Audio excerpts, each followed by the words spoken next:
Thank you. So I think I need to make it a practice to do some Tai Chi before any presentation that I give because that was awesome, Bonnie. And I think we could all use a little bit more of that in our lives. So thank you so much for gifting me with that prior to presenting tonight. So tonight I am going to talk to you guys a little bit about thriving with migraine, making friend out of foe. And I really like using pictures of dandelions.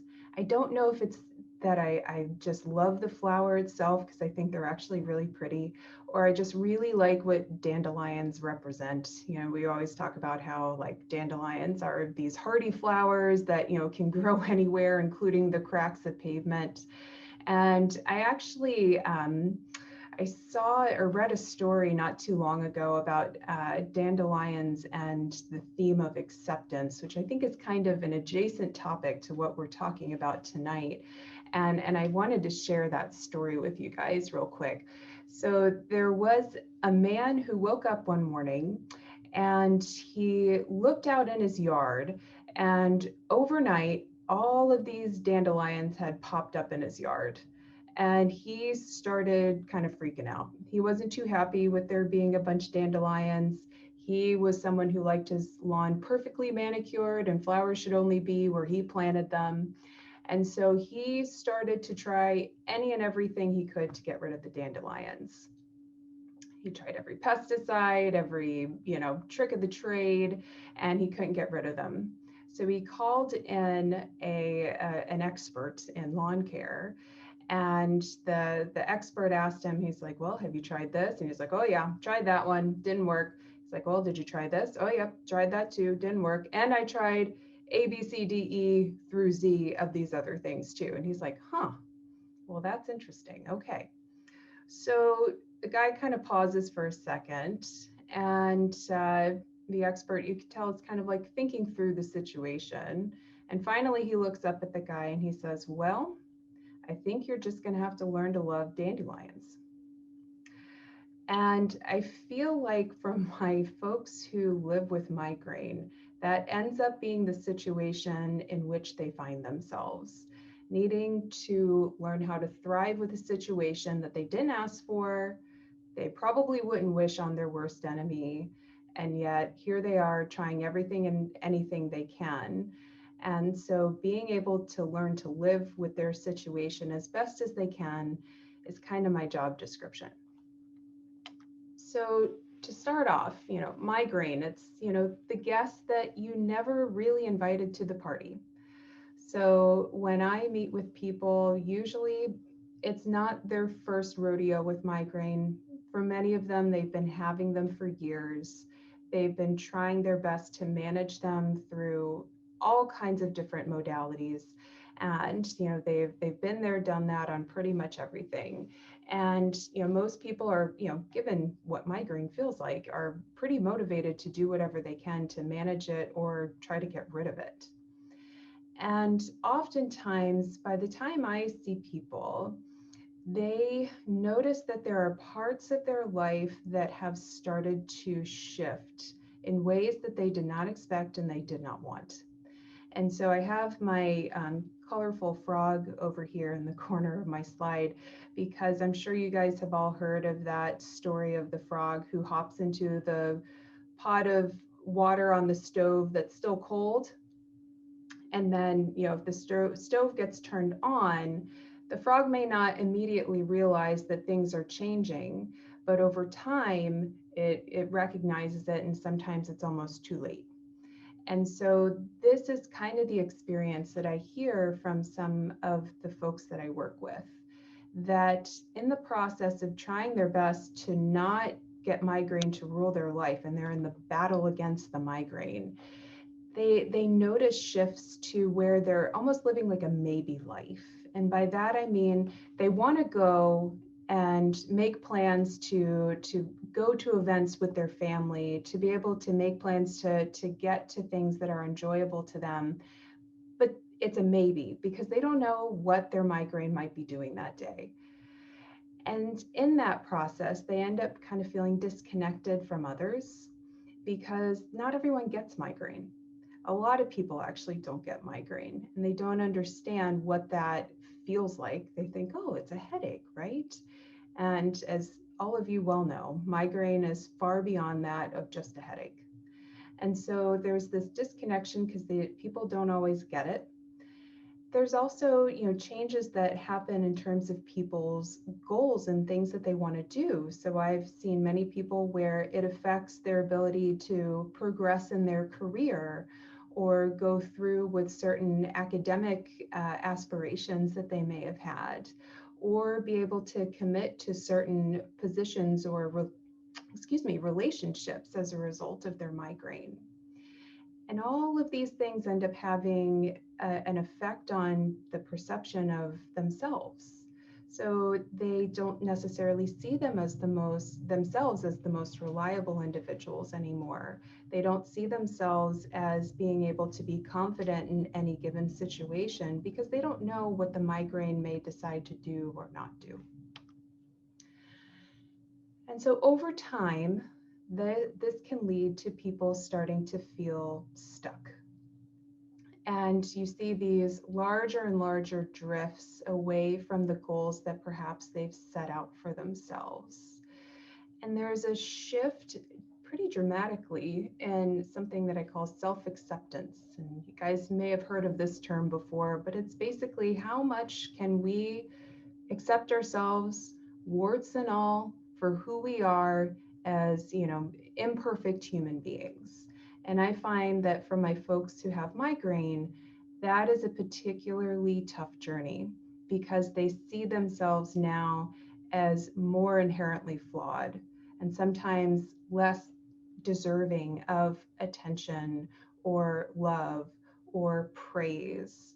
And so this creates some pretty dramatic shifts in what they see themselves capable of and what they see themselves as worthy of receiving. And we also see higher than average depression and anxiety. Sorry, I couldn't see my slide there for a second.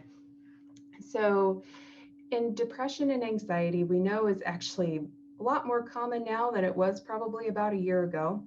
I don't know that I have ever had so much job security in my life as a psychologist. And for folks with migraine, we know that depression and anxiety is already more prevalent. And so to be able to, work through not only migraine, but then additional issues with depression and anxiety on top of it can be incredibly overwhelming and can also lead to increased isolation. So we see people not engaging as much with friends and family. And again, in this past year, we know that that's happened anyway as a result of everything with this lovely pandemic we found ourselves in. And so for those with migraine, a lot of them are actually telling me, it's really not that different than my life was before because I wasn't going many places to begin with. And now other people kind of understand what that feels like almost. But that sense of isolation can really wear and tear on us. It actually, we're meant to be pack animals. We're meant to be with others. And when we are away from that, it affects not only how we see ourselves, how we see the world, but also how we can end up being able to manage the migraines. So I love this quote from Rumi. I'm not sure if any of you are familiar with it, but he says, the cure for the pain is in the pain. And a lot of times I will share this with folks that I'm working with who have a chronic pain condition, and they kind of give me the side eye at first. So like, yeah, okay, the cure for the pain is in the pain. Gee, that sounds so remarkably simple. Why didn't I think of that?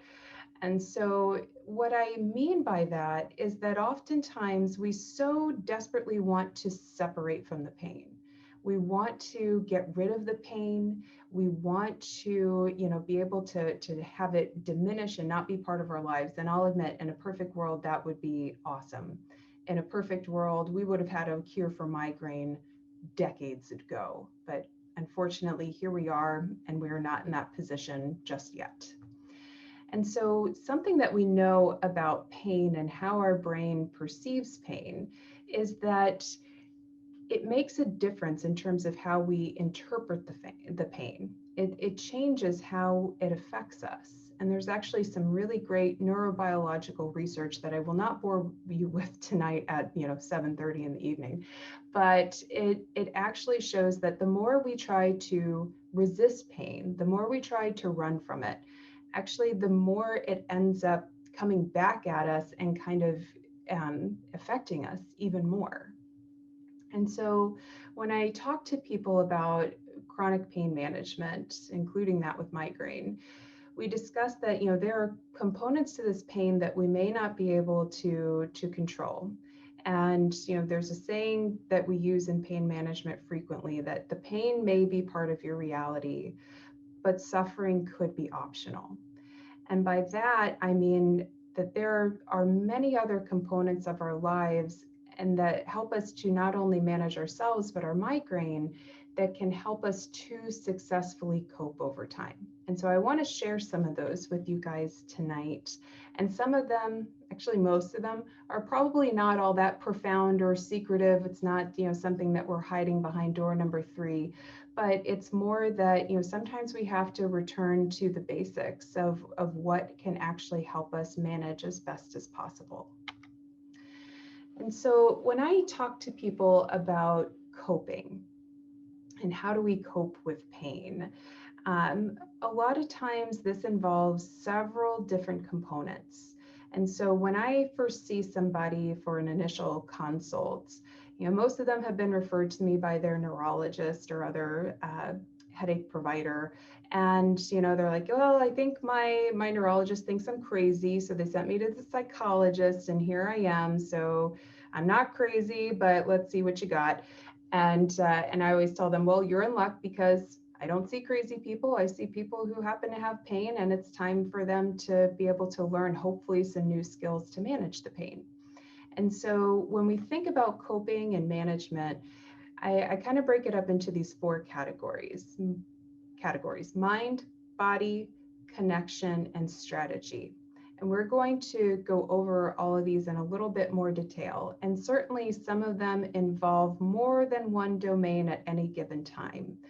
Because in order for us to successfully cope with something like migraine, we got to have all things available to us. We have to be able to have our mind in shape. We have to have our body taken care of. We have to have connection to others, and we have to have the right strategies to pull it all together. So this is a question that I will often ask my patients, which is, how heavy is your glass? And by that, I mean, we all carry around weight of the stress that goes on in the world. We all have stressors that bother us. We all have, some days that are worse than others. And so how heavy your glass is may change depending on the day and what's going on. But something that I tell my folks who have migraine is that, your glass is inherently heavier. And that's because you are dealing with these migraines, and for many on a day-to-day basis.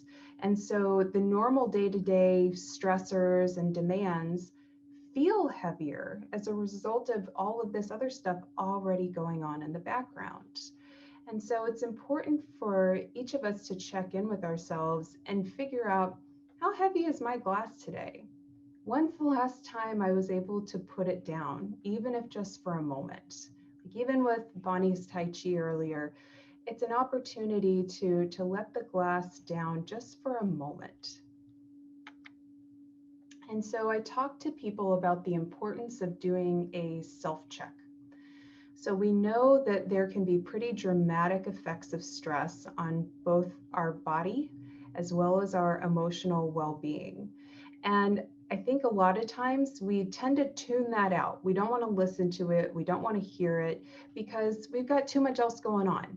There are so many fires to be put out day to day that we don't always recognize what all of that is doing to ourselves. And so it's important to step back, even if just for a moment, and say, where am I at today? what's going on in my body, what's going on in my brain that I may need to actually pay attention to. And maybe it's, you're wearing your shoulders as earrings up here. Maybe it's, your jaw is clenched. Maybe you haven't taken a breath in the past 30 seconds. But there are many things that we may not realize that stress is doing to us that's important for us to be able to address. And then I tell people, it's important to also think about where you are emotionally. And what does it mean if you're saying that you're feeling stress? Because stress is kind of an umbrella term. It doesn't always capture what we're actually feeling. Maybe we're feeling sad that day. Maybe we're feeling frustrated or angry because of a situation that may be going on in our lives. Maybe we're feeling bone tired fatigue as a result of so many things coming at us at once. Maybe we're overwhelmed. And so being able to identify and label those emotions then helps our brain to kind of put together the puzzle pieces of what we need to do with those emotions and how we need to process them. And then being able to sometimes share that with others, because this is something that comes up a lot with some of the folks that I work with, is that they say, gosh, if someone says, oh, how are you doing today? Or, what's going on with you today? Oh, well, I'm not feeling good. I'm in pain, which oftentimes is true. But sometimes that ends up kind of cloaking over some of their emotional experience as well. And they end up not being able to do that justice and address some of those components. And so once we recognize maybe what stress may be doing to our bodies, our minds, we then may need to recognize, what do we need to do, and then actually act on it. Maybe, you've been sitting at the desk too long trying to get some work done, and it's time to get up and take a 5-minute stretch. Maybe you haven't taken a sip from that water bottle in the past 3 hours, and it's time to take a sip. And so thinking about what's going on with me, what do I need to do in order to address it, and then moving forward with that. And again, as I kind of talked about earlier, being able to differentiate pain from suffering and what that means for you. Because pain, again, is likely always there in many forms. But then how is suffering adding to that experience? And so I really like this quote from C.S. Lewis. So, part of every misery is misery's shadow. The fact that you don't merely suffer, but have to keep thinking about the fact that you suffer. And I really like that quote, because that kind of captures exactly what I'm talking about in terms of suffering versus pain. And in Buddhism, I really like this analogy as well. They talk about, that pain is part of life, suffering is a part of life, because we live on an earth that certainly has its flaws. And so there are things in life that involve inevitable suffering, and they call these the first darts of suffering. But they also say that us as humans then tend to pierce ourselves with second darts of suffering, which is our reaction to suffering. And so if we're having a bad day and something happens, like I like the example of, we get a flat tire. It's inevitable, right? We all have been there at one point or another. And ultimately, we can get upset about it and like, oh my gosh, what did I, who left a nail out in the middle of the road? Why didn't these tires last a little bit longer? Why did this happen? And so we end up suffering additionally in that experience, rather than saying, okay, got a flat tire, time to call AAA, or, if you're really gung-ho, fix it yourself and be able to move on with the day. And so that's the difference between first darts and second darts of suffering. Now, as far as successful mind-body coping goes, sometimes I tell folks that, we have to sometimes get back to basics. And especially in this past year, many people's daily routine has gotten a bit disjointed, and sleep schedules have been off. daytime schedules have been off. And that sometimes actually adds to our stress because our brain isn't always sure what to expect next because we're not in a routine. And so being able to create a sense of daily structure, even if it means that you have at least somewhat of a similar wake time, bedtime, try to have certain routines in place during the day at certain times, even if you may never leave the four walls of your house. And then healthy habits, of course, right? We all know these, and I won't belabor the points of, needing to make sure that you're getting enough water in terms of hydration, that you're eating at regular intervals, that you are trying to mind and protect your sleep as best as you can. As much as we all know these things, they don't always get incorporated into our lives because life happens and there are wrenches that get thrown in, and sometimes it's a chaos kind of day in Murphy's Law where everything goes wrong. But being able to keep in mind the intentions of wanting to incorporate some of these things can be really important. And then sometimes I don't think we recognize the value and importance of fun, because so often it's okay, there are things that are obligatory. There are things that I have to do. I have to, get these things done, otherwise the wheels fall off the track. And fun gets pushed to the bottom of the list. And ultimately, we need that. We need that in order to thrive. We need that in order to be creative. We need that in order to exercise compassion towards ourselves. So I tell people that, in a sense, we need to be at least a little bit selfish. We need to do things that we do just for the sake of doing them because we like them. It doesn't need to have a function other than it brings us a sense of joy. So integrating fun, incredibly important, especially after this incredibly tough year we've all had. And then garnering a compassionate attitude. And again, as I talked about a little earlier, so often we tend to be our own worst critics. We are harshest on ourselves, and we don't end up giving ourselves some of the leeway that we would give someone else. And I think it's important to remember that, we weren't made to be perfect. We were made to be human. And so recognizing that we're not going to get it right every time, and we're not going to be able to necessarily fulfill everyone else's expectations of us, no matter how hard we try. And so bringing a compassionate attitude where you're able to just meet yourself where you're at as the beautifully flawed human being you are can really help set the stage for a better landscape for your body and your brain to be able to cope.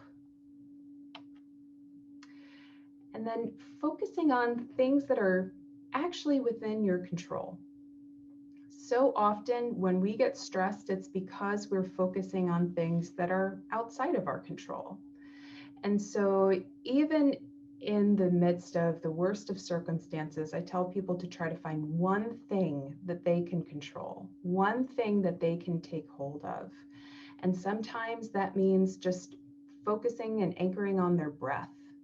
Sometimes that means, okay, you know what? There's a lot going on in this world that I can't control and that really stresses me out, but I can go and I can eat something that's nutritious and healthy for my body. Or I can, be able to do something that makes me feel good. And so I like this little Venn diagram of, focusing on things that matter and overlapping that with things that you can control, being the area, that small area in which we can focus. So, I have a few ideas up here, including, again, some of the basics, eating, hydration, those things that we know are vitally important. And then also being able to take hold of our internal ticker tape of thoughts, that internal dialogue, because so often, especially when we're stressed or in pain, that dialogue can skew incredibly negative. And again, we're not always very kind to ourselves, and we may not always look at the situation for what it is. We may just focus on those parts that we can't control or that we really, really don't like, instead of seeing it as a whole. And so being able to shift some of that ticker tape can be incredibly helpful in seeing the situation for what it is. And then changing our external response. So by that, I mean, focusing on what you do. And so that could be, some people, and this is one that comes up really often, especially in the past few months, they get hooked into that 24-hour news cycle and all the stuff that's going on in this world, and they feel more stressed as a result of it. And so I tell people, try to minimize some of that. They're not telling you anything new after the first 10, 20 minutes of that, so go ahead and take that off. And then also figuring out how you can change what you expose yourself to in many ways. So not only just the news, but also how you expose yourself to certain individuals who are good for you, who are going to lift you up. And that's actually going to be on a slide in just a moment. And then successful coping means staying present-minded. And I'm so glad that Bonnie touched on this, especially just being with yourself in that moment. And think about, when you're doing that Tai Chi, connecting to those movements, connecting to your breath can be incredibly helpful in just bringing you back to where you are in the moment right now, so that you can make the best decision for yourself. So that can be, again, the breath, connecting to your senses and how you're feeling, connecting to the environment around you and maybe something that you hear, something that you can kind of latch onto that is other than pain, and then connecting to people, because we know that it's incredibly important to connect to others, even in some of those moments when we really don't think we're the best company to be around. And that comes to the importance of utilizing supports. So I have them listed in 3 different sections. So instrumental, emotional, and professional. So instrumental supports are people who are there for you, who can help with things that maybe need done, things that you could use some assistance with. Maybe, you need to make sure that something gets dropped off at someone's house, but you really aren't feeling it that day, and they can help you with that. Some days you don't need help with doing something, but you really just need someone to listen and say, hey, today I've had a really tough day. I've had several things coming at me at once, and I'm not really looking for any solutions because I already know what I need to do. I just need someone to hear how tough it's been for me. And so it's nice to have someone who can just lend an ear and be able to say, I hear you. That sounds like it's been terrible, and I'm here to listen to whatever you have to say. It's so nice to have that sometimes. And then professional support, making sure that you're an advocate for yourself with your providers, your medical providers, being able to ask for help when you need it, in terms of, asking for help in terms of maybe you need, you could use another round of physical therapy. Maybe you could use a psychologist such as myself to be able to talk to. So being able to rely on those supports, even if the landscape looks a little different these days with medical care, know that we are still here to help. And then lastly is strategy, which is basically, how do we make behaviors stick? A lot of these things are like, yep, been there, done that. I know these things are important, but implementation is key, right? And so I always tell people, take it one very small step at a time, the lowest possible hanging fruit possible, and start there. And I think it's also really important to ask yourself, why is this important to me? Why do I want to make this change? And it often needs to connect to something that's of value to you. So for some people, it's, hey, it's really important to me to be able to take some time for me, because then that means that I'm nicer to my family. I need that time because then I can be present with them and I can actually enjoy the time that I have with them by taking time for myself. And so if we link it to our values, it makes it easier to implement, especially long term. And I think it's important to recognize that we're not going to get it right every time. Again, mistakes happen. It's not a matter of if, but when. And so it's important to reflect on what have your successes been, but also what have the difficulties been and what have the barriers been to being able to, implement some of these things that you want to change. And being able to greet some of those, difficulties or quote unquote missteps, or times that you've fallen down, with acceptance and compassion. And so I really, really like this quote where Guy Raz says, "Your failures make your successes so much more meaningful." And recognizing that that is part of this journey, and don't get down on yourself for when things don't go perfectly. So I believe that wraps me up for this evening. I thank you so, so much, and I'm more than happy to answer questions if I haven't totally run over on my time. No, you're good. That was great. Thank you so much. I am going to look and check into our questions. Helen, do we have any questions in there? Trying to get to that. We do not, but if anyone has one, please feel free to pop it in the chat box, and we'll make sure that Taylor mentions that. I have one. Taylor, do you think that I mean, I guess I shouldn't say everyone, but do you think that it's good for people with migraine and headache disease to have a counselor or a psychologist is in our toolbox? Do you think that we need to talk to someone other than just our friends or our family? Or, there's times that I feel like I need someone like you to talk to, and I don't have someone like you in my toolbox. So I'm probably a biased audience to that I'm question. Sure But yes, I think so, because it, as wonderful as people's friends and family and physicians may be, it can be helpful to talk to someone who can teach you new things, who can be there to say, okay, well, what is it that you're specifically having some trouble with? And let's figure out how to make that resolved or work better.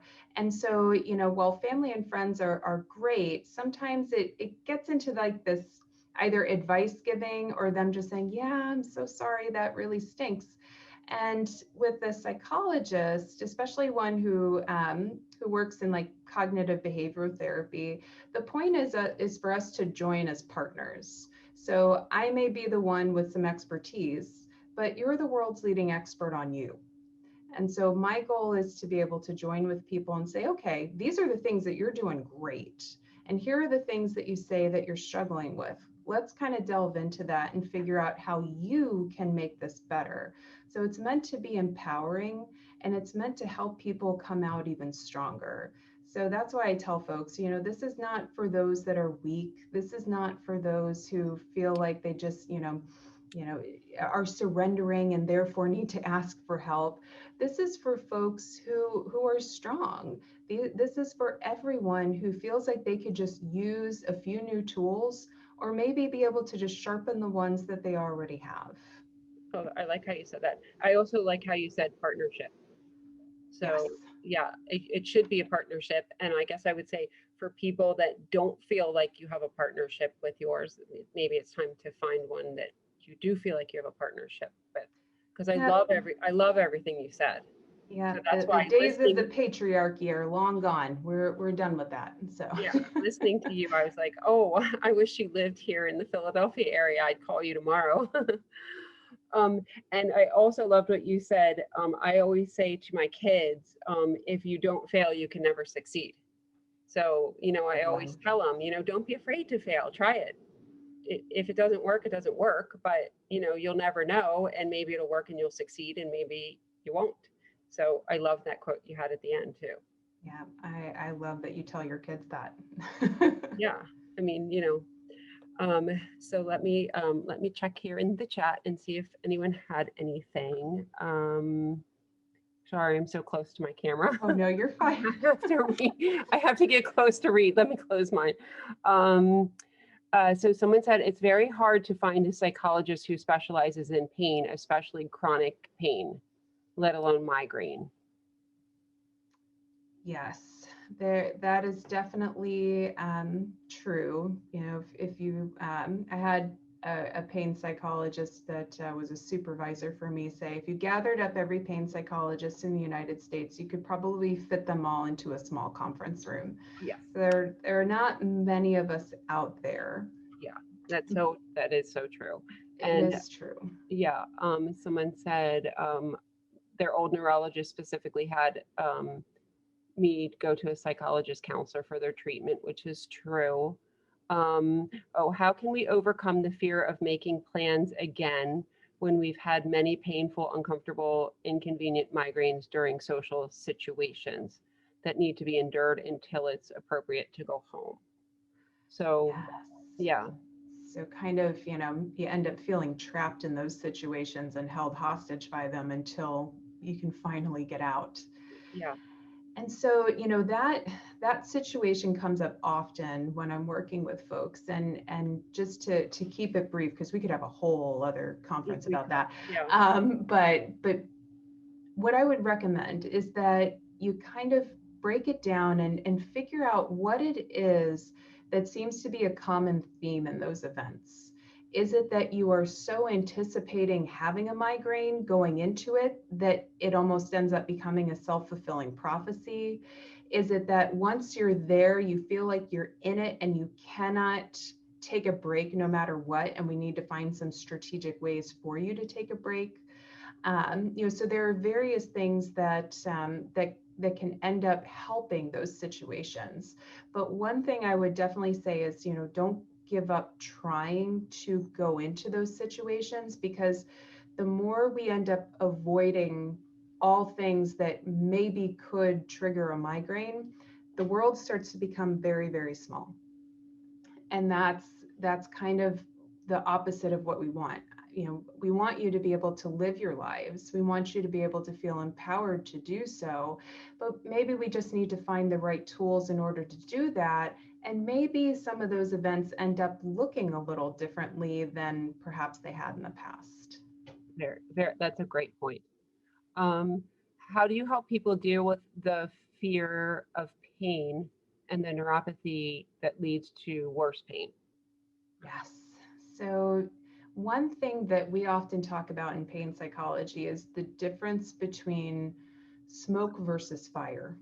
And so often with pain, we interpret it as something that is harmful or threatening or could create some sort of damage. And so being able to learn about pain that's smoke, where, you know, there could be something, but there ends up not being anything that's going to harm us, versus fire pain, which is more acute pain where perhaps there is something structural or otherwise going on, and being able to change then that relationship with the smoke pain so that you can recognize it as uncomfortable and super annoying and you don't want it to be there, but not necessarily threatening in terms of your life or your structural integrity in your body. So that's a very short answer to a very long question, but it could be another discussion. It could be a whole other discussion, but that's my nutshell response. Okay. All right. Let me see. Now they're coming in. Let's see. What is a good strategy for overcoming the self-criticism when down with a migraine? Yes. So when you are noticing some of those self-critical thoughts, sometimes it can be helpful to purposefully say to yourself, okay, that's something, you know, in the negative column. What's something in the positive column? What's something that I'm doing right? What's something that I am doing in order to just survive this day that's worth me acknowledging? And so for some people, it's like, you know, their XYZ things did not get done today. But you know what? I took care of myself, even though it was a terrible day. I was able to, you know, get half a load of laundry folded, which was great. I'm happy about that. So finding whatever you can that you did well, and to recognize that, hey, you know, some days are just a wash, and some days I'm not going to have anything to show for it, but I don't have to do anything to prove my worth as a human being. I'm worthy just by being here and breathing. Agree. Yeah. And that's okay if you have a bad day. You have a bad day. Everyone does. Everyone does. Even people without migraine have bad days. Exactly. Right? Yeah. Okay. Let me see if we have one more. Someone said good advice. Yeah, so thank you. That's great. Well, thank you so much, Taylor. Thank you for having me. We really appreciate it. Great presentation. And thank you for joining us tonight. No problem. Thank you so much. You're welcome. Okay, well, so